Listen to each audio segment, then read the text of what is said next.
정용실의 뉴스 브런치. 안녕하십니까, 정용실입니다. 2030 세대를 두고서 부모보다 가난한 첫 번째 세대, 연금을 더 내고 덜 받게 되는 세대라고들 하지요. 이 소득 불평등과 양극화, 인구 감소, 고령화 이런 비관적인 징후는 젊은 세대의 미래를 더욱 불투명하게 만들고 있습니다. 그래서요 그런가요? 오늘 하루 버티기도 힘든데 무슨 국민연금이냐? 이런 냉소적인 목소리들도 나오고 있는데요. 자, 젊은이들은 이 노후와 연금에 대해서 어떤 생각을 갖고 있을까요? 오늘 솔직한 이야기 주간 똑똑똑에서 들어보겠습니다.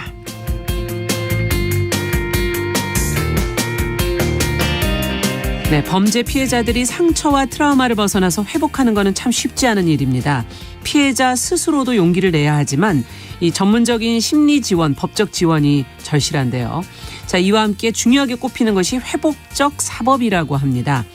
범죄 피해자로서의 경험과 이해를 바탕으로 회복적 사법을 비롯한 이 피해자 지원에 힘쓰는 분을 오늘 만나보도록 하겠습니다. 범죄 피해 평가 전문가 박선영 씨와의 대화 초대석에서 함께 하시죠. 잠시 후에 또 뵙도록 하고요. 2월 24일 금요일 정용실의 뉴스 브런치 문을 엽니다.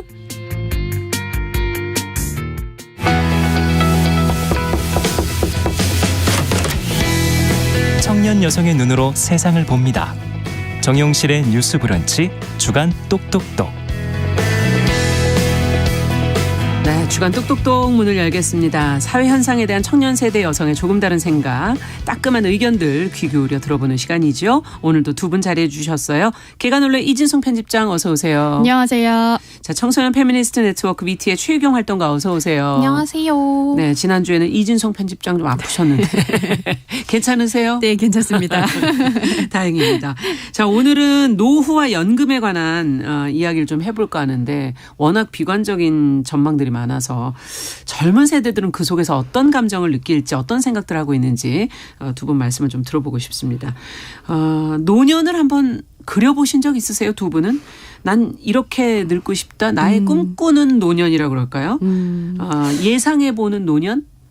네. 사실은 노년의 모습이라는 거는 아무래도 아직까지는 좀 막연한 두려움 속에서 좀 그냥 두루뭉술하게 상상을 하게 되는 것 같은데요. 네. 아무래도 요즘에는 귀여운 할머니가 되고 싶다라는 말이 젊은 세대들이 꿈꾸는 노년의 이미지로 자주 언급이 됩니다. 그런데 이 귀여운 할머니라는 말 자체가 명백하게 노인 빈곤과는 거리가 있는 그러네요. 이미지거든요. 네. 근데 현실은 노인 상대적 빈곤율이 이제 OECD 1위인 국가거든요. 한국이. 특히나 결혼도 안 하고 전문직도 아닌 내가 이제 과연 이 노인 빈곤율 최고인 나라에서 살아남을 수 있을까? 귀여운 할머니가 될 수 있을까? 현실적으로 그런 고민을 많이 하고 있습니다. 네. 근데 귀여운 할머니는 어떤 걸 말하는 거예요? 약간 이게 이제 노인 빈곤 이미지와 좀 멀다는 거에서 네. 느껴지는데 이렇게 사람이 이렇게 좀 동글동글하고 이렇게 좀 온화하고 네, 살집도 그리고 좀 있고. 자기 예. 취향이라던가 이런 것들을 여전히 간직하고 있으면서 사회의 새로운 변화나 그다음에 새로운 세대들의 달라진 모습 이런 것들을 되게 유연하게 잘 받아들이는 모습 같은 걸로 상상할 수 여유가 있을 것 있는 같아요. 거네요. 뭔가. 그렇죠. 아무래도 심리적으로도 그렇고 예. 그러려면 또 경제적으로 여유가 있어야 될 그렇군요. 거예요. 사실. 네. 최유경 활동가는 들으시면서 어떤 생각하셨어요? 네, 사실 저도 진송님이랑 비슷하게 사실 노년이 된 모습을 잘 그려본 적은 없는 것 같은데요. 왜냐면 제가 사실 좀 노년일 상상하기에는 좀 너무 아직 어린 나이, 아직 제가 20대 초반이라서 저에게는 저도 그러네. 20대에는 뭐 그런 상상이 같은 것 같긴 하네요. 너무 먼 얘기다라는 느낌이 좀 있기도 하고 네. 좀 제일 중요한 건 사실 지금이 너무 좀 숨가쁘기 때문도 있는 것 같아요. 그렇죠. 그래서 지금을 살기에도 사실 되게 바쁘고 정신 없는데 내가 막 한 5, 60년 뒤에 어떻게 살고 있을지 이것까지 사실 저한테 좀 생각하기에는 좀 벅찬 느낌이 있고 사실 막 노년에 어떻게 지내고 싶냐, 뭐 노년을 어떻게 대비하고 있냐라는 질문들을 좀 받거나 생각하게 되면 그냥 도망치고 싶다, 회피하고 싶다. 맞아요. 이게 인간의 심리죠. 네, 그래서 사실 그때까지 예. 무사히 살아남을 수 있을까라는 걱정이 좀 먼저 드는 느낌들이 있는 것 같습니다. 네, 회피하고 싶다. 아직은 네. 좀 생각하고 싶지 않다. 앞서 그 귀여운 할머니 얘기하시니까 저희 밖에 이수민 PD가 하정 작가의 장래 희망은 귀여운 할머니. 네, 책도 있어요. 그 책이 네. 있다고. 네, 덴마크 할머니에 대한 똑단발의 북유럽 할머니 모습을 지금 얘기를 해주는데 아마 그 모습이 아니었을까 이런 생각도 해보게 되네요. 자, 그러면은 개인에서 지금 이제 저희가 개인적 얘기로 질문을 시작을 했는데 좀 집단과 세대로 좀 이 얘기를 좀 확대해 나간다면 앞서 제가 말씀드렸던 지금 2030 세대가 부모 세대보다 가난한 첫 세대다 이런 지금 얘기들을 들으시잖아요. 국민연금에 관련된 얘기도 들으셨을 거고 어떤 생각이 드세요? 이런 얘기를 들을 때면. 사실 부모 세대보다 가난하다라는 거는 이미 이제 저희 세대가 훨씬 어릴 때부터 좀 살갗으로 느끼고 체험했던 거기도 하거든요. 왜냐하면 20대 후반부터 친구들끼리 모여서 우리 세대 우리 엄마 아빠는 우리랑 비슷한 나이에 집도 있고 차도 있고 결혼해서 이미 학부모였는데 네. 우리는 뭘까? 우리는 왜 이렇게 아무것도 가진 게 없을까? 이런 얘기를 많이 했었거든요. 그리고 이제 대체로 첫 월급을 탔을 때 부모님 세대들의 반응. 왜 우리가 받았을 때랑 별로 이렇게 달라진 게 없지? 라는 그런 반응들을 사실 다들 한 번씩 체험을 하고 지나가거든요. 그렇죠. 시간이 굉장히 많이 흐르고 물가도 많이 올랐는데 뭔가 이런 저성장, 신자유 시대를 맞이해서 이제 우리 세대가 막연하게 미래에 대한 어떤 희망이 없고 우리는 앞으로 이 사람들보다 더 가난해져서 예전의 이미지라면 자식들이 부모를 부양하는 그런 것이 이미지가 일반적이었지만 네. 사실 아직까지는 캥거루족도 많고 그럼요. 그렇게 경제적으로 의존을 많이 할 수밖에 없는 상황이거든요.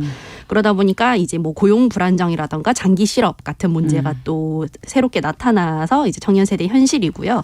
그래서 국민연금이라는 게 오히려 너무 먼 미래이기 때문에 그냥 생각하고 싶지 않고 마냥 회피하고 싶은 그런 요소로 좀 느껴지는 것 같습니다. 와닿지도 잘 않으시는 네네 미래라는 것이 라는 말씀이시는 것 같아요. 부모 세대와 비교해 본다면은 너무 차이가 난다. 가진 게 없는 것 같다. 이런 지금 표현도 해주셨고, 뭐 이생망, 뭐 이번 생은 망했다. 이런 표현들도 몇 년 전부터 많이들 하신 것 같은데 어떻게 보세요, 최유경 활동가께서? 네, 사실 국민연금 같은 경우가 좀 대표적으로 노년에 우리 어떻게 살 수 있을까, 어떻게 살아남을 수 있을까를 좀 생각하게 되는 대표적인 예인 것 같은데요. 이제 한국경제연구원 및 이제 국회 예산정책처에 따르면 네. 이제 현 추세대로라면 2020년 기준 약 740조 원 규모인 이제 국민연금 기금이 예. 이제 2050년에는 416.4조 원으로 내려앉은 뒤에 2055년에는 소진될 전망이라고 합니다. 2000 몇 년도요? 2055년도에는 이제 소진될 전망이라고 하는데요. 사실 예. 굉장히 얼마 남지 않은 그러네요. 날짜도. 횟수거든요. 네. 그런데 그럴 때 사실은 한국경제연구원 측에서는 지난 1월 이제 보도자료에서 현재 국민연금 체계를 유지할 경우에 2055년도에는 이제 국민연금 수령 자격이 생기는 1990년생부터 국민연금을 받지 못하게 될 수 있다라고도 얘기하고 있습니다. 네. 저도 최근에 사실 친구들이랑 이제 식당에서 밥을 먹다가 이제 뉴스 이제 식당에서 틀어놓은 이제 TV에서 이런 이제 전망을 내다보는 뉴스가 나오는데 친구들이랑 그래서 얘기하면서 우리 어떡하냐 막 이런 대화를 좀 나누기도 했었는데요. 그랬겠어요. 사실 이런 예측들이 굉장히 좀 많이 있고 그리고 국회에서 토론회 같은 것들도 열면서 좀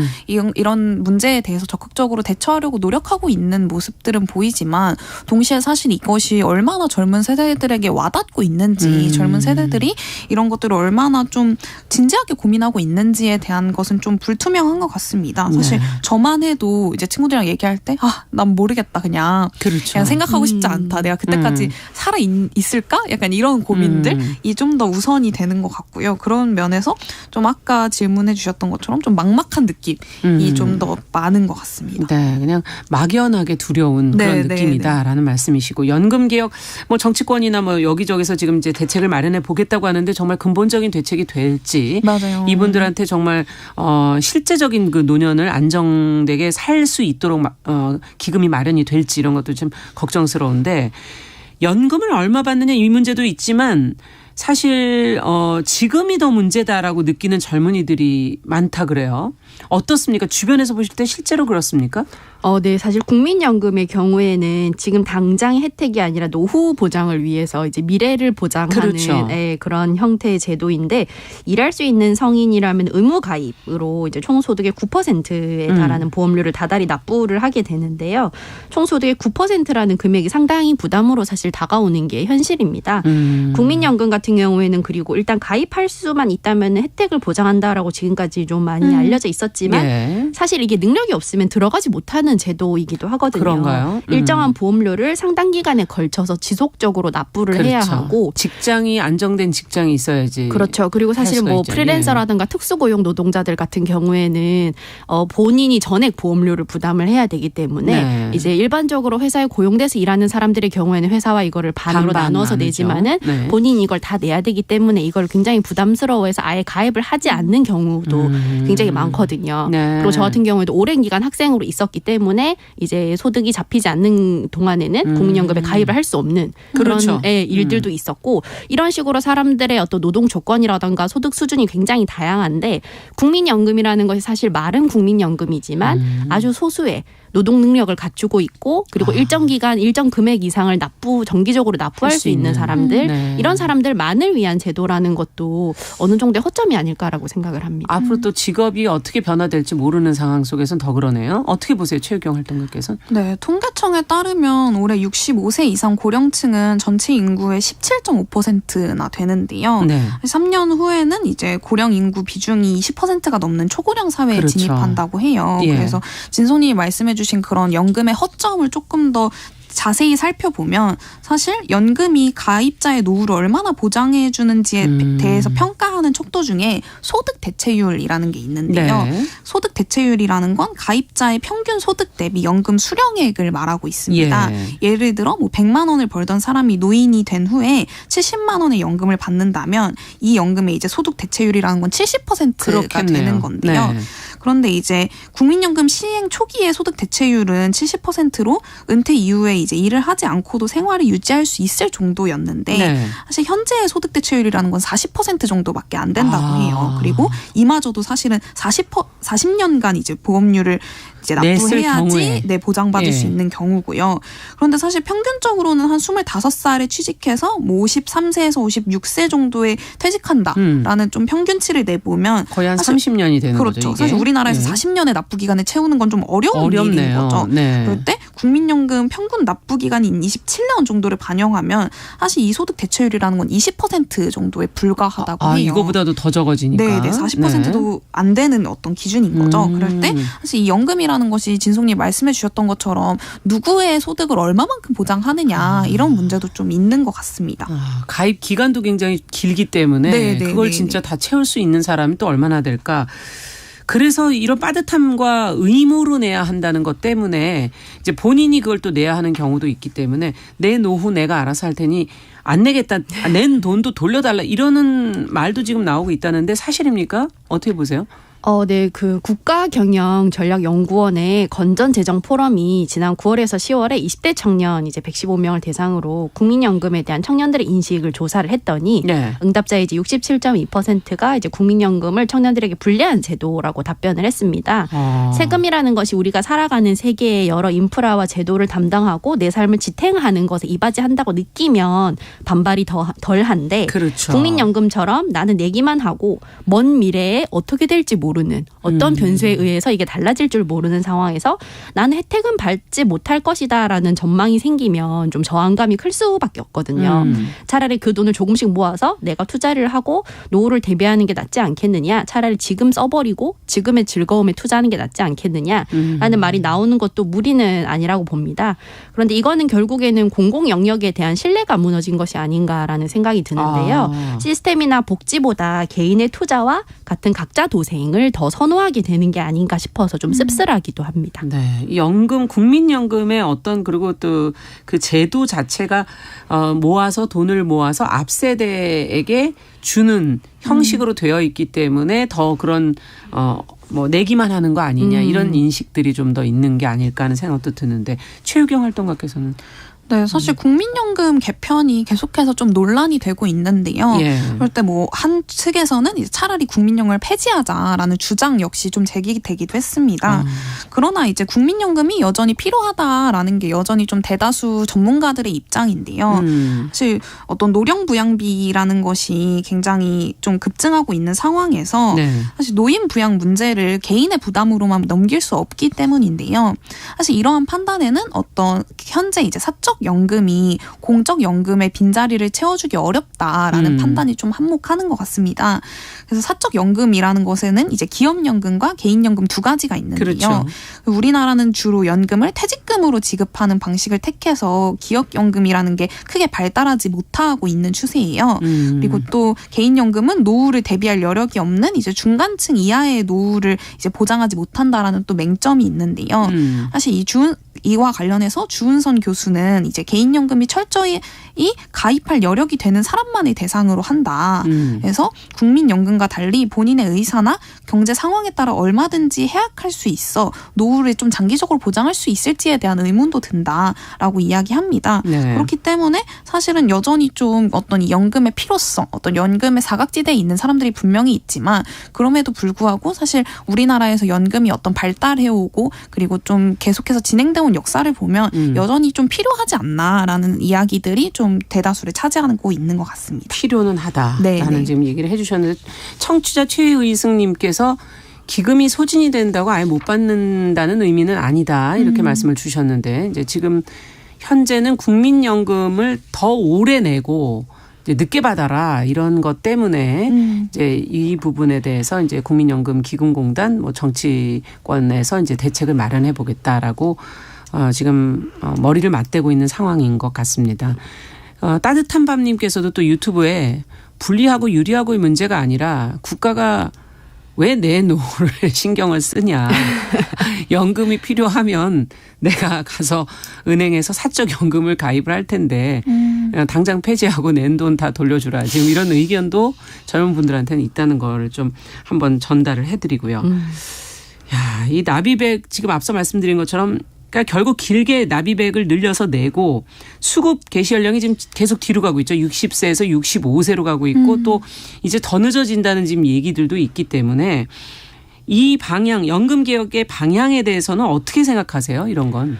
네, 아무래도 이게 처음 만들어질 때보다 이제 국민 평균 수명도 늘어났고 여러 가지 뭐 의료라던가 건강상의 문제로 이제 은퇴 연령이라던가 노동할 수 있는 신체 연령 같은 것도 늦춰지니까 네. 이런 것들의 기준을 바꾸는 거는 필요하다고 보는데 사실 조금 더 솔직하게 말하면 요즘에는 그런 생각도 드는 거예요. 이거를 좀 더 내고 늦게 받는 방향으로 개편을 네. 한다고 했을 때 그 돈을 받을 때까지 내가 살아 있을까?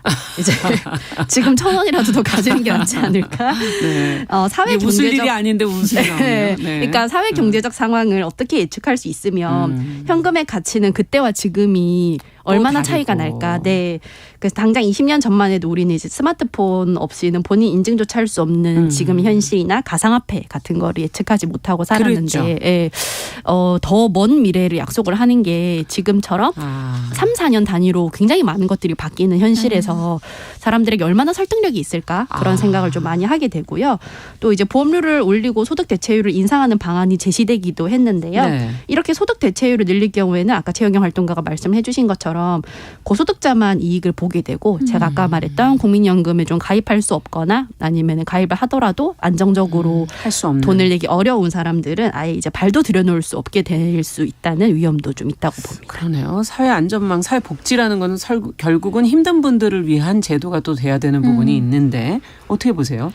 저도 사실은 좀 제 삶에서 어떤 제 관점에서는 좀 근본적인 해결책이 아니라는 느낌이 좀 있는 것 같아요. 그래서 진송님 말씀해 주신 대로 내가 그때까지 살아있을까? 그때 내가 그 돈이 필요한 상태일까? 예. 라는 생각이 좀 많이 들고 이를테면 저는 좀 최근에 이제 개인적인 이야기를 좀 드리면 최근에 이제 막 보험이 하나 제 앞으로 있는 걸 알게 됐는데 이제 그거를 아빠는 이제 오래오래 가지고 있어야 된다. 보험은 네. 오래오래 가지고 있을수록 좋다. 막 얘기하는데 사실 제가 당장 먹고 살기가 어려운데 네. 그걸 해지하면 이제 한 몇백만 원의 목돈이 그렇죠. 나오는 거잖아요. 맞아요. 근데 그럴 때 사실 저는 좀 해지하고 싶은 거죠. 당장 내가 왜냐면 그 만기가 80세였거든요. 보험 만기가 80세인 거예요. 그럴 때 내가 80세까지 살아있을까? 유경님에겐 너무 머네요. 60년을 더. 사실은 저는 거의 그러면 60년을 더 있어야 되는데 그게 2080년. 그때 필요할까? 내가 당장 몇백만 원을 그냥 더 쓰는 게 지금 나한테 좀 더 행복하지 않을까? 라는 생각을 좀 드는 네. 거죠. 그럴 때 이제 아빠와의 그런 의견 차이가 있었는데 약간 이 질문을 보면서 좀 그 에피소드 생각을 하면서 과연 내가 지금 그렇게 미래를 위해서 저축하는 게 얼마나 의미가 있을까. 이런 것이 사실 좀 MZ세대의 어떤 시대인 걸까라는 생각도 좀 동시에 했던 것 같습니다. 네, 이진성 편집장님께서 거의 숨 넘어가시는데 너무 공감을 하시나 봐요. 2080년이라 그러니까 너무 웃겨가지고 죄송합니다. 이게 시간이 그렇게 너무 멀게 느껴지는 네. 거죠. 네. 참 그러다 보면 이 앞서 공공 영역에 대한 신뢰 문제인가 이것도 한번은 좀 짚어봐야 될 것 같아요. 지금 말씀하시는 걸 보면 물론 시간이 많이 남아서 그런 개인적으로 그런 생각도 하지만 국가 정책에 대한 신뢰는 어떻게 보십니까? 두 분께서는 그럼. 네. 그 보건복지부가 주최한 제2차 청년대상 국민연금 간담회가 있었는데요. 네. 여기 참석한 청년들이 현 국민연금 운용에 요구하는 것은 신뢰와 세대 간 형평이다라고 말을 하면서 국민연금 기금 소진 등의 우려에도 연금을 받을 수 있다는 확신을 주길 바란다라고 말을 하기도 했습니다. 네. 여기에서 말한 것처럼 핵심은 이제 신뢰와 이제 세대 간의 형평이 지켜질 것인가에 대한 문제인데요. 제가 아까 얘기했던 것처럼 국민연금이 이제 모두를 위한 연금이 아니다 보니까 그렇죠. 소득 차에 따라서 어떤 사람들은 받을 수 있고 받을 수 없고 또 누군가는 가입을 할 수 있고 없고가 극명하고 또 이것이 지금에 와서는 이런 인구 절벽 시대에 와서는 이제 세대 간의 문제로 벌어져서 어떤 사람들은 정말로 이제 내기만 하고 이 많은 노인층을 부양만 하게 되고 그렇다면 우리는 이제 어떻게 될 것인가라는 생각을 하지 않을 수 없는 현실이거든요. 네. 그러다 보니까 이제 이런 이야기가 자꾸 나오게 되는데 사실 현실적으로 국민연금이라는 게 지금을 살아가고 있고 지금을 내고 있는 사람들에게도 되게 불안한 제도기는 해요. 네. 2019년 말에는 도시지역 가입자 중에 47%가 보험료를 납부하지 않는다는 통계도 있었습니다. 아무래도 이게 그만큼 고용이 좀 불안정하고 또 코로나 시대를 맞으면서 굉장히 많은 것들이 바뀌었기 때문에 많은 사람들이 국가가 얘기하는 이 국민연금이 규정하는 정상적인 혹은 충분한 노동 환경에서 많이 이탈을 했을 거란 말이에요. 그렇죠. 이런 것들이 좀 충분히 반영이 되고 있나? 이제 그런 생각도 많이 들고요. 고용 상태가 불안하거나 정부 지원 때문에 이제 가까스로 보험료를 내는 가입자들이나 이런 사람들이 언제든지 미가입 상태로 전락을 할 수 있기 때문에 국민연금을 안에서 이걸 어떻게 개편하고 얼마나 더 줄 수 있는가의 문제만큼이나 같이 병행되어야 하는 것이 이 제도 자체가 얼마만큼의 사람들을 어떻게 안전망을 구축할 수 있는가.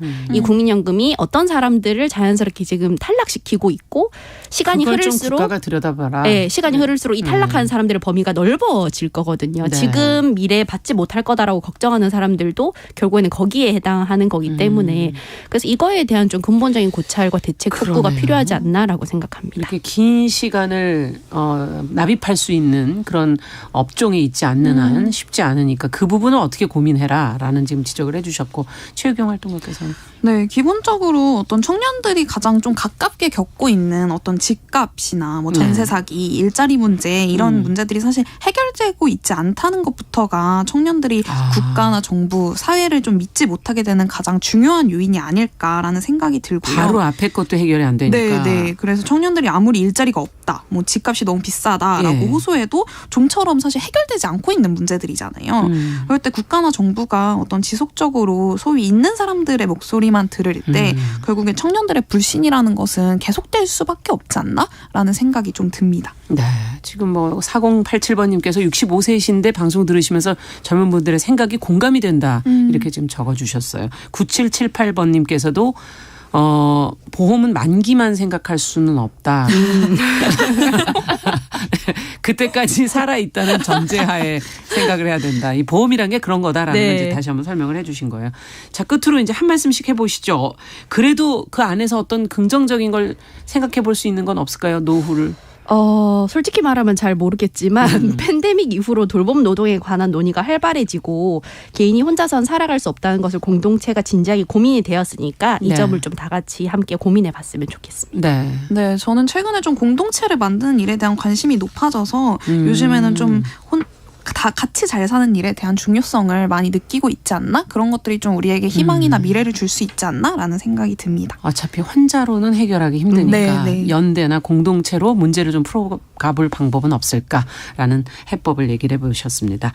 자, 주간 똑똑똑 오늘은 2030 세대의 솔직한 노년에 대한 전망 그리고 국민연금에 대한 입장 두 가지를 좀 들어봤습니다. 기간올레 이진송 편집장 그리고 청소년 페미니스트 네트워크 최유경 활동가 두 분과 함께했습니다. 감사합니다. 감사합니다.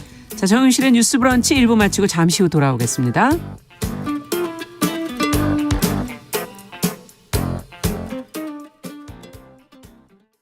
지금 시각은 11시 30분입니다.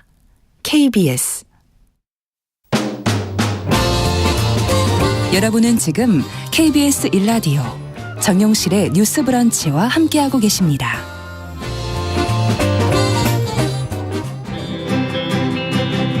남성의 입장에서 여성의 입장을 이해하는, 그래서 사실 이 역지사지의 태도가 한국 사회로 지금 필요한 것이 아닌가.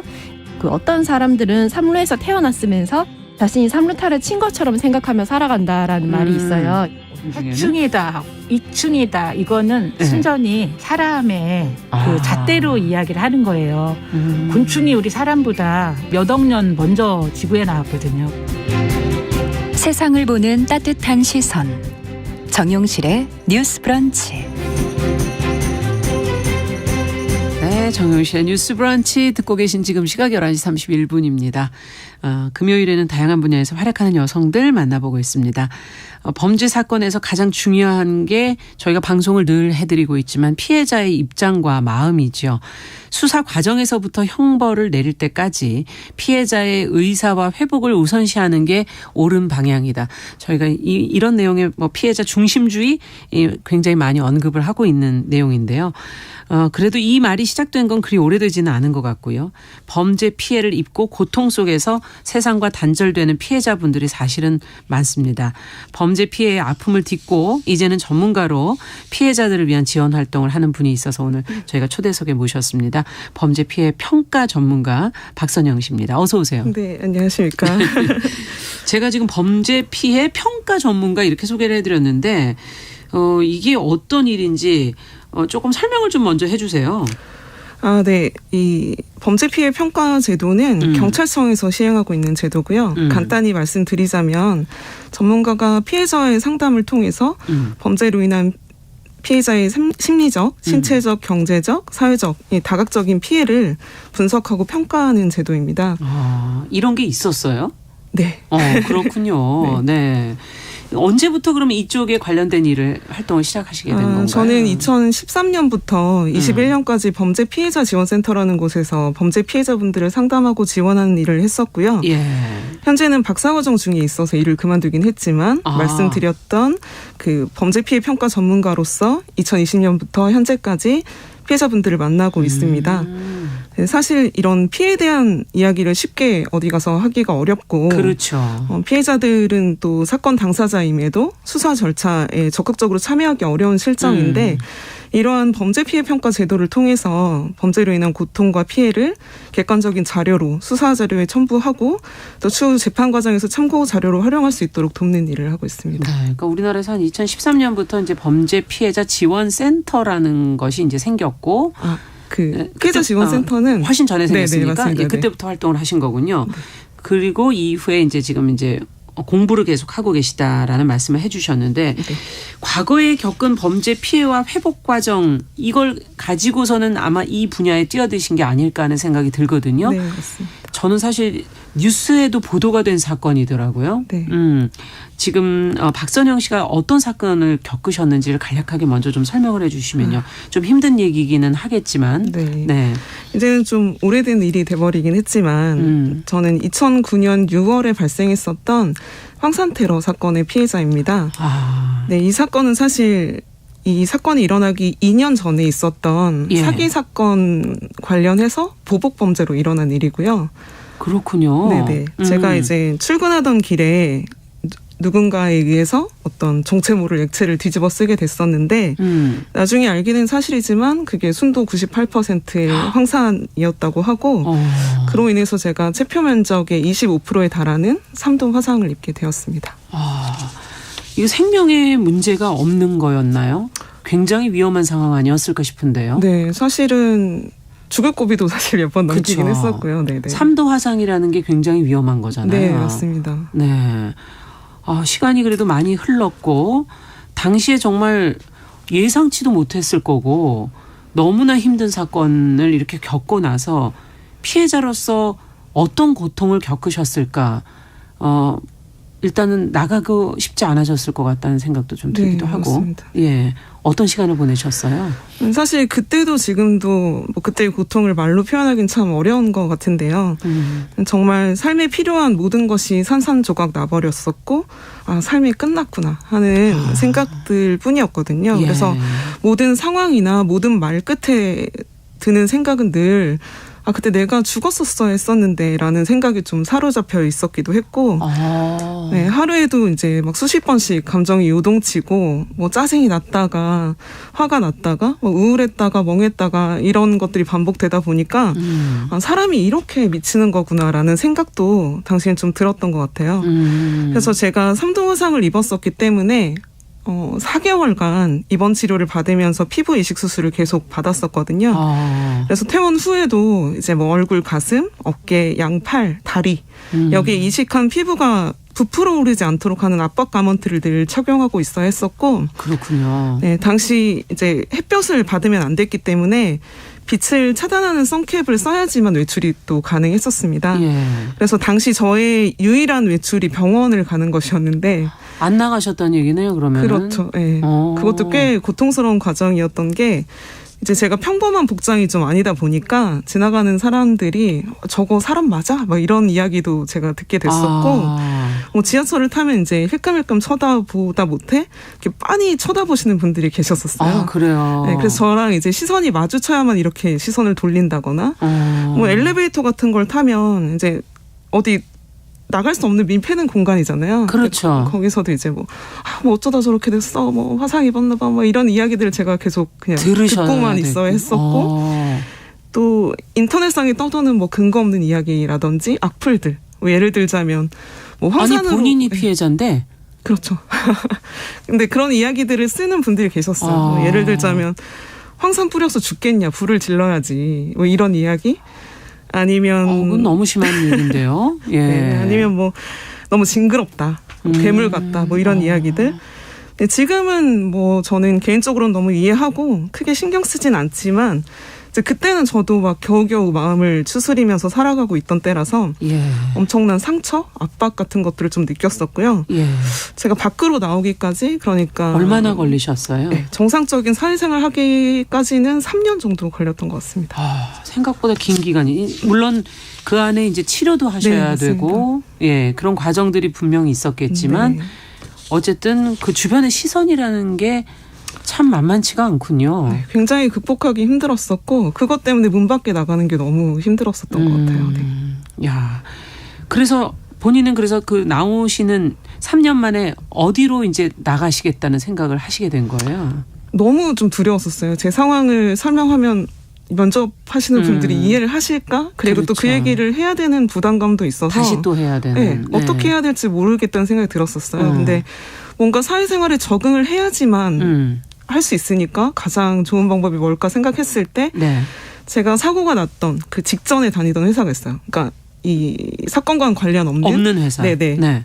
사고를 당하기 직전까지 다니던 회사에서 다시 재취업을 도와주셔가지고 다행히도 감사하게도 제가 거기를 다니면서 사회생활에 조금 적응을 하고 시작을 하신 거군요. 네, 이제는 좀 준비가 됐다고 생각이 들어서 피해자 분야에서 일을 해야겠다 하고 이제 그때부터 이제 이쪽 다시 일을 이제 하게 됐죠. 이쪽 일로 오시게 된 거군요. 네, 맞습니다. 그래도 재취업을 도와주신 그분들도 그래도 너무 참 감사하죠. 따뜻한 분들이시구나 그럼요. 하는 생각이 네네. 들긴 하는데 범죄 피해자 지원센터를 혹시 그러면 본인도 찾아가신 적이 있으세요? 사실 이거는 제가 직접 찾아간 적은 없고요. 이제 제가 병원에 있을 때, 그러니까 제가 그때 사고 당시에 굉장히 집안 형편도 어려웠고 도움을 받을 곳이 정말 절실했었거든요. 그렇군요. 그래서 이제 병원 로비에 있는 컴퓨터에서 도움받을 곳이 없을까 검색을 하는 중에 사실 범죄 피해자 지원센터 홈페이지를 발견을 하긴 했어요. 근데 봐도 잘 모르겠더라고요. 이게 해당이 되는지. 그렇죠. 내가 거기에 해당이 되는지. 네. 근데 그러던 중에 이제 저는 매스컴을 타면서 좀 크게 이슈가 됐던 뉴스 보도가 터였어서. 아직도 기억이 날 정도니까요. 네, 맞습니다. 예. 그래서 어느 날 병원으로 그 범죄 피해자 지원센터 이사장님께서 직접 찾아오셔가지고 그때 알게 됐죠. 아, 내가 범죄 피해자로서 지원을 받을 수 있는 거구나라는 걸 그때 알게 됐습니다. 네. 그러면 그 회복하는 기간 동안에 도움을 받으실 수 있었던 건가요? 네, 맞습니다. 뭐 치료비라든지 그런 것도 도움이 되는 건가요? 네, 굉장히 다각적인 지원을 좀 받을 수 있었습니다. 어떤 게 있는지도 좀 이 기회에 다른 분들도 좀 아시면 좋을 것 같은데요. 네. 어떤 도움 받으셨는지. 이제 피해 유형에 따라 지원되는 것들이 좀 다를 수는 있는데요. 예. 이제 뭐 저 같은 경우에는 신체적 피해를 입었었으니까 예. 치료비 지원이라든지 또 심리적인 어려움을 해소하기 위한 심리치료 그리고 그때 제가 또 공부를 또 하고 있었던 터라 학자금도 조금 지원받을 수 있었고 아, 그런 것도 가능하고요. 네, 뭐 생필품이라든지 뭐 자조 모임이라든지 정말 굉장히 다양한 프로그램들이 준비되어 있습니다. 네. 그냥 혼자 그냥 집안에 그렇게 앞서 얘기하신 것처럼 다들 너무 두렵고 힘들어서 가만히 계시는 거지만 그래도 이런 도움을 줄 수 있는 곳이 있다는 걸 좀 알고 계시면 네. 한번 손을 내밀어 보시는 것도 좋을 것 같다 그런 생각이 드는데요. 맞습니다. 이 회복 과정에서 무엇이 회복하는 데 가장 도움이 됐는지 피해자에게 이걸 주변 분들이 좀 아신다면은 도움도 주실 수 있을 것 같고. 네, 맞습니다. 예. 이제 뭐 본인의 경우로 아예 네. 사례를 놓고 얘기를 한번 해보죠, 솔직하게. 네. 예. 한번 다 말씀드려 볼게요. 피해의 저 같은 경우에는 아까 말씀드렸던 것처럼 아, 내 삶이 이젠 끝났구나 이런 절망감에 빠져 있었다면 지금은 범죄 피해가 전화위복이 되었다라고 생각을 하고 있거든요. 네. 뭐 물론 피해를 입지 않았다면 더 좋았겠지만요. 저는 이제 피해자 관련된 뭐 강의나 강연을 할 기회가 생기면 인용하는 문구가 있는데 왜 아이 하나를 키우는 데는 마을 전체가 필요하다는 네. 말이 있잖아요. 저는 피해자도 마찬가지라고 생각합니다. 그래서 피해자 한 명을 회복시키는 데는 국가와 사회, 가족, 이웃, 친구들의 많은 사람들의 관심과 지원이 필요한데 무엇보다도 피해자를 지탱해주는 지지체계가 정말 필요하다고 생각을 합니다. 지지체계. 네. 예. 저는 이제 감사하게도 정말 많은 분들의 관심과 응원 그리고 지원을 받았는데요. 예. 이 자리에서 조금 말씀드리자면 감사할 분들 한번 얘기를 해봐 주세요. 네. 시상식 같지만 네. 먼저 제가 굉장히 처참한 몰골이었었는데 수차례 수술을 통해서 일단 피부 이식을 예쁘게 해주신 의료진분들 그렇죠. 그리고 앞서 말씀드렸던 저를 먼저 찾아와서 손 내밀어 주신 그 피해자 지원센터 이사장님 그리고 이사님께서 또 놓아주신 다리로 아름다운 인연이 되고 은인이 되신 분들이 또 계세요. 그래서 먼저 재능 기부로 예. 이제 이 피부 이식을 하면 구축 현상이라고 해서 이렇게 쭈그러드는 네, 그런 것들이 있거든요. 그래서 일그러진 제 얼굴을 좀 지금처럼 다시 찾아주신 저희 박동건 원장님이 계시고 제가 새로운 삶을 위해서 고군분투하면서 공부할 때 예. 물심양면으로 도와주신 지금은 저의 제2의 아버지이신 허남선 회장님. 재정 지원도 해주시고 아버지처럼 돌봐주시고 그러셨군요. 좋은 말씀도 많이 해주시고 또 무엇보다 이제 제 곁에서 제가 막 대소변도 혼자 해결하지 못할 때 내색하지 않고 늘 사랑으로 감싸주셨던 저희 가족들. 맞아요. 네, 그 외에도 이제 사실 치료 초기 때부터 치료비를 어려움을 겪고 있을 때 도와주셨던 NGO 단체도 있었고요. 또 아까 말씀드렸던 피해 직전에 다니고 있던 직장의 임직원분들도 맞아요. 도와주셨고 네. 또 제가 사회로 첫 발돋움을 할 수 있도록 도와주셨던 그 박경표 사장님 그리고 마지막으로 일면식도 없는 네티즌 분들의 따뜻한 응원 메시지와 그 대리만족을 느낄 수 있었던 가해자들에 대한 그렇죠. 질책들 이런 것들이 제 모든 회복 과정에 녹아 있고 지금까지도 잊을 수 없는 은혜와 감사로 자리 잡고 있습니다. 그래서 이 자리를 빌려서 저희 회복 과정에 계셨던 모든 분들께 다시 한번 진심으로 감사의 말씀 드리고 싶습니다. 아까 지지체계, 마을 이런 얘기를 하신 게 무슨 이유인지 이제 한 번 한 번 얘기를 듣다 보니까 이게 무슨 어떤 구체적으로 시스템으로 될 수도 있지만 주변의 관심과 지원을 모든 사람이 해준다면 더 빨리 회복될 수 있겠구나 이런 생각이 들긴 하네요. 네, 맞습니다. 네. 그래서 이제 공부를 하셨다 아까 얘기를 해주셔서 네. 어떤 공부를 하신 거예요? 저는 심리학이랑 범죄학 공부를 했습니다. 네. 범죄학을 공부하고 그러면 그 후에 어떻게 지금도 계속 공부하고 계신 거예요? 네, 이제 박사는 수료했고 네. 논문만 남아있는 상태입니다. 상태고. 네. 그럼 이걸 이제 쓰셔야 될 거 아니에요? 써야죠. 네. 범죄학이라는 거, 범죄 피해자에 관한 학문이 따로 있나요? 그건 없나요? 범죄학. 사실 저희 나라에는 네, 피해자학으로만 있는 전공은 없고 어떻게 보면 더 큰 범주로서 범죄학으로 볼 수 있겠습니다. 그렇군요. 네.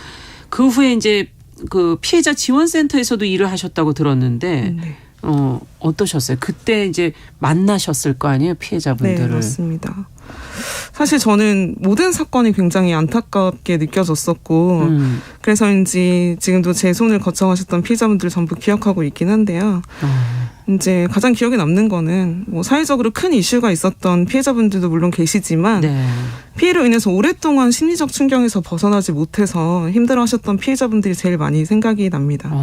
이제 뭐 제가 해드릴 수 있는 게 치료는 아니지만 그렇죠. 저에게 이야기함으로써 위로받고 조금이나마 힘이 될 수 있다면 좋겠다는 생각에 오랫동안 이제 전화 통화나 대면을 통해서 심리 케어를 해드렸던 피해자분들이 계셨어요. 그래서 지원이 종결된 후에도 가끔씩 안부 연락이 오기도 하는데 뭐 덕분에 잘 이겨내고 취업을 했다라든지 아이고 반가워라. 네, 뭐 결혼을 했다든지 이런 근황을 들으면 참 다행이다라는 생각을 좀 하게 됐었고 제가 해드리는 말씀이 이제 막 위로가 되고 힘이 됐다. 상담사님을 만나서 너무 행운인 것 같다. 감사하다 이런 말씀 해주셨을 때 정말 말로 표현할 수 없는 벅찬과 감동을 느꼈던 것 같습니다. 그러네요. 내 한마디가 저분에게 큰 힘이 될 수 있다면 그게 얼마나 좋을까. 그런 사례들이 가장 기억에 남는다는, 오랫동안 연결됐던 인연들 그게 가장 기억에 남는다고 얘기해 주셨어요. 자, 지금 뭐 많은 분들이 지금 댓글을 올려주고 계신데 유튜브 미무스와님께서는 범죄 피해자분들 정말 우리 사회가 좀 잘 지켜드려야 되는구나. 살피도록 관심을 좀 다 같이 가져야겠다. 이런 얘기도 해 주셨고 청취자 5949번님, 전은자님, 손은우님 많은 분들이 지금 댓글을 올려주셨어요. 힘든 시간을 잘 견뎌주셔서 고맙다. 응원한다. 이렇게 지금 문자 보내주셨고요. 예, 박미연 님도 기억을 하시는군요. 그 사건을 용기 내서 또 활동해 주고 계시는 거에 감사드린다. 이렇게 의견들을 보내주셨습니다. 지금 이제 저희가 이 피해자를 위한 회복적 사법이라는 얘기를 오늘 좀 박선영님과 함께 좀 해보려고 사실 모셨거든요. 이걸 지금 중요하게 생각하신다고 얘기했는데 네. 저는 이 표현을 처음 들어봐요. 회복적 사법이라는 게 뭡니까? 사실 이제 제가 처음에 접했던 얘기부터 하자면 이제 제 사건이 2009년에 있었다고 말씀드렸잖아요. 그렇죠. 제가 회복적 사법이라는 개념을 접한 게 2010년이었었는데 예. 처음엔 굉장히 몹시 분개했던 기억이 있어요. 왜냐하면 가해자가 자기 자신에 대한 잘못을 인정하지도 않고 피해자에게 사과하지도 않는 마당에 도대체 어떻게 가해자가 앉아서 이야기를 하라는 건지. 가해자랑 앉아서 얘기를 해야 되는 마주하고 겁니까? 앉아서 이야기를 하는 과정들이 있거든요. 근데 이게 굉장히 현실에 대한 고려 없는 이상적인 뭐 이야기만 하고 있는 게 아니냐. 그러네요. 뭐 이런 분노가 처음엔 있었어요. 네. 그런데 지금에서 제가 왜 회복적 사법에 관심을 가지고 심지어 이게 중요하다고까지 이야기하는가. 그 이유는 이제 제가 피해 경험이 있고 또 다른 피해자분들을 돕는 일을 하면서 느꼈던 것이 사건이 끝난 후에도 남겨지는 것들이 있기 때문인데요. 뭐가 남습니까? 이제 그중에 가장 큰 것이 아무래도 심리적인 어려움이었고 특히 보복에 대한 두려움이에요. 그래서 지금 하고 있는 피해자 지원은 어쩌면 1차원적인 접근이라고 할 수 있겠지만 그렇죠. 피해자가 회복하고 사회로 돌아가기 위해서는 피해 이전과 같은 일상을 누려야 하는데 네. 이런 보복에 대한 두려움은 늘 주변을 의심하게 하고 불안을 안고 살아가게 하게 되잖아요. 맞아요. 그래서 예전과 같은 일상을 누리기가 정말 어렵다는 것입니다. 그래서 저는 좀 늘 궁금했던 것 같아요. 회복적 사법의 개념에 대해서 알고 있고 필요하다는 것도 알지만 이게 정말 실현 가능한 일일까. 이 보복의 두려움은 없앨 수 있나요? 그러니까요. 근데 네. 그런 거죠. 우리 사법 체계는 범죄자가 범죄를 저지르면 처벌을 하고 끝. 그렇죠. 이렇게 돼버리잖아요. 네. 서로 만날 기회가 사실은 없어요. 그렇죠. 왜 그랬는지, 네가 어떤 잘못을 했는지 알 기회조차 없단 말이에요. 근데 회복적 사법은 그런 이야기들을 나누고 이게 잘 이루어진다면 화해까지 할 수 있는 서로. 네, 그런 기회장을 열어줄 수 있기 때문에 굉장히 중요하다고 생각합니다. 네. 근데 이 과정이 왜 필요할까? 저는 지금 아직 확실하게 안 와닿거든요. 네. 어떤 효과가 그럼 있다는 건가? 조금 더 구체적으로 알고 싶어요. 네. 제가 운 좋게도 작년에 소년원에서 이런 회복적 사법 프로그램을 한번 경험할 수 있는 기회가 있었어요. 예. 조금 일반 범죄와는 양상이 좀 다를 수는 있지만 어쨌든 갈등이 발생했고 가해자와 피해자가 생기고 그렇죠. 서로 간의 관계가 깨졌다는 점에서는 한번 적용해 볼 법하겠다. 이제 결론부터 말씀드리자면 사실은 당사자들의 자발적인 참여로 이루어진 회복적 사법 프로그램은 굉장히 가치가 있고 성공적이었는데 가해자와 피해자가 서로 자발적이라면 더 성공적이군요. 한번 이야기해보겠다. 이미 이제 내가 이야기를 해보고 괜찮다면 화해할 마음을 가지고 임하는 것이기 때문에 조금 더 효과적이겠군요. 굉장히 좀 긍정적인 결과들을 많이 낼 수 있고요. 이제 뭐 UNODC 같은 데에서도 얘기하는 걸 들어보면 여기는 어디입니까? UNODC? UN 마약범죄사무소라는 곳인데요. 여기에서 이제 발간한 책에 보면 많은 피해자들이 안전한 환경에서 가해자를 만날 수 있는 기회를 원하고 있다. 그리고 이 회복적 사법은 이런 기회를 제공함으로써 피해자들이 겪는 외상후 스트레스를 감소시킨다라고 얘기하고 있고요. 그래요? 네, 또 많은 연구들을 통해서도 회복적 사법에 대한 만족도라든지 합의사항 이행이라든지 재범 감소에 모두 긍정적인 효과가 있음이 보고되고 있습니다. 이건 생각 못 해본 부분이네요. 네.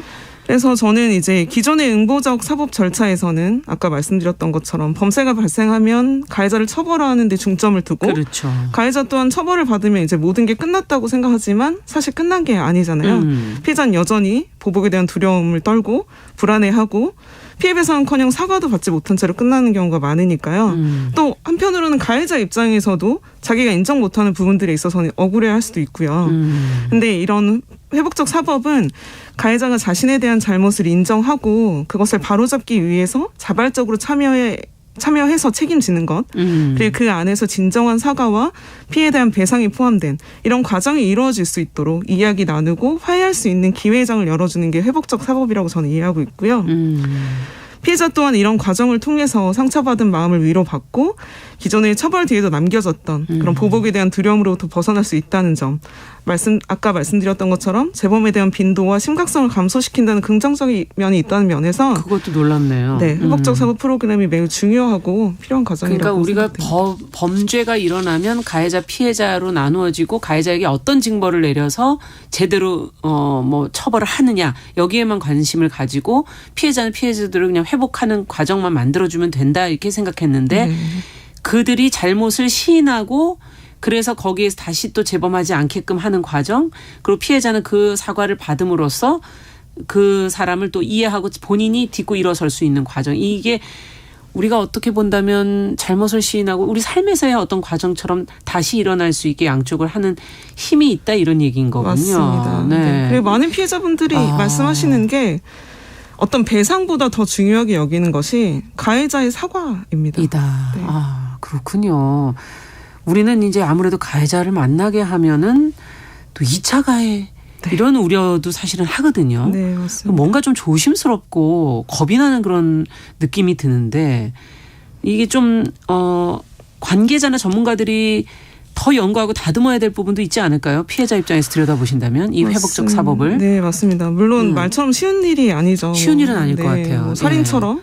맞아요. 회복이 불가능한 피해를 입은 경우라든지 아니면 영혼의 살인이라고 불리는 뭐 성범죄 같은 경우에 맞아요.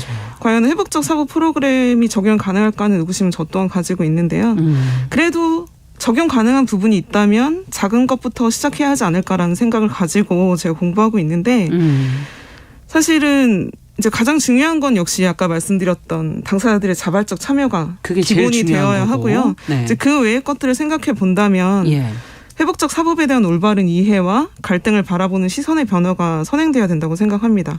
예를 들어 이게 이야기가 되겠어? 뭐 그냥 처벌하고 그렇죠. 끝나면 될 텐데 뭐하러 이야기를 나누라는 거냐. 네. 꼴도 보기 싫은데 할 수 있잖아요. 예. 근데 저는 가해자도 피해자도 정말 외로운 시간을 서로 보내야 되죠. 견뎌내고 있다고 생각을 하고 이런 회복적 사법이 물론 만능 치트키는 아니겠지만 응보적 사법이 필요한 경우도 있고 분명 그렇죠. 회복적 사법이 더 나은 경우가 있다고 생각하기 때문에 이제 적극적으로 활용할 수 있는 환경을 조성하고 싶다. 그래서 이제 사실 이런 한 사건을 다루기 위해서 정말 많은 시간과 노력이 필요하거든요. 네. 그래서 전문가의 양성도 필요할 테고 무엇보다 형사 전 단계에 이런 회복적 사법 프로그램이 연계돼야 된다고 생각을 하고 그 고려를 하면서 이제 가야 되는 거죠. 네, 이를 위한 이제 법적 기반 마련이라든지 또 민관의 협업이 굉장히 중요하다고 하겠습니다. 그러면은 박선영 씨도 회복적 사법의 개념을 본인에게 지금 그걸 해보신 적은 있으신지? 없습니다. 안타깝게도. 안타깝게. 기회가 없었습니다. 그 가해자들은 용서를 구했습니까? 아니요. 잘못을 인정하거나 사과한 적이 사실은 없습니다. 그렇다면 마음에 아직까지 그 문제가 해결은 안 됐겠네요. 네, 뭐 사과한 적이 없기 때문에 저도 용서하지는 않았지만 다만 이제 앞으로 각자의 어떤 삶을 잘 살았으면 하는 바람은 있습니다. 네, 그렇군요. 참 중요하네요.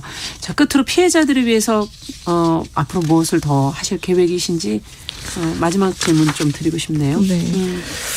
아직 구체적인 계획을 세워두진 못했지만 이제 제가 이 분야에 투신하게 된 이유가 제가 겪었던 아픔과 고통을 다른 피해자분들께서는 조금이라도 덜 겪으셨으면 좋겠다는 마음이었거든요. 그래서 막연하긴 하지만 어떤 형태로든 제가 피해자 분야에서 다양한 활동을 하는 게 목표고 현재 하고 있는 범죄 피해 평가 전문가로서의 활동을 통해서 직접 피해자분들을 만나고 상담하는 일뿐만 아니라 피해자분들의 귀가 되고 입이 되어서 더 나은 피해자 지원 그리고 피해자 인권을 세워나갈 수 있었으면 하고요. 앞서 말씀드렸던 회복적 사법에 대해서도 좀 더 실효성 있게 활용할 수 있도록 그 영역을 넓히는 일에 기여하고 싶습니다. 네, 본인은 그러시고 우리 사회는 어떻게 조금 노력해야 될까요? 아무래도 계속 제가 강조드리는 많은 관심과 지원 그리고 지지. 네, 피해자분들을 바라보는 시선이 좀 저는 좀 바뀌었으면 좋겠습니다. 조금은 따스하게. 네. 아니면 조금은 좀 거리를 그래도 좀 유지해 주시는 것도 또 도움이 되지 않을까. 그렇죠. 그리고 관점이 왜 존재를 규정한다고 하잖아요. 어떻게 보느냐가 전부인 것인데 범죄 피해자라고 규정짓기보다는 내 가족, 내 이웃이라는 점에서 더 집중해 주시면 좋을 것 같습니다. 네, 피해자를 낫게 하기 위해서 또 한 마을이 필요하다는 그 표현이 오늘 그 어떤 말보다도 저희한테 가장 기억에 남는 말인 것 같습니다. 금요초대석 앞으로도 열심히 활동해 주시고 범죄 피해자로서의 경험을 바탕으로 다른 분들도 도와주시고 활동을 더 넓혀 나가시기를 기대를 해보겠습니다. 오늘 박선영 씨와 함께했습니다. 감사합니다. 네, 감사합니다. 말씀 잘 들었습니다.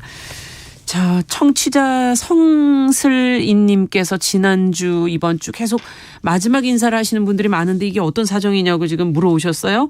정용실의 뉴스 브런치 다음 주 월요일부터 조금씩 변화가 있습니다. 몇몇 코너 재정비했고요.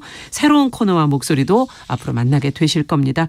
더 알차고 새로워질 뉴스 브런치 많은 분들 기대해 주시고요. 저는 금요일 순서 마치고 다음 주 월요일 11시 5분에 어김없이 찾아뵙겠습니다. 감사합니다.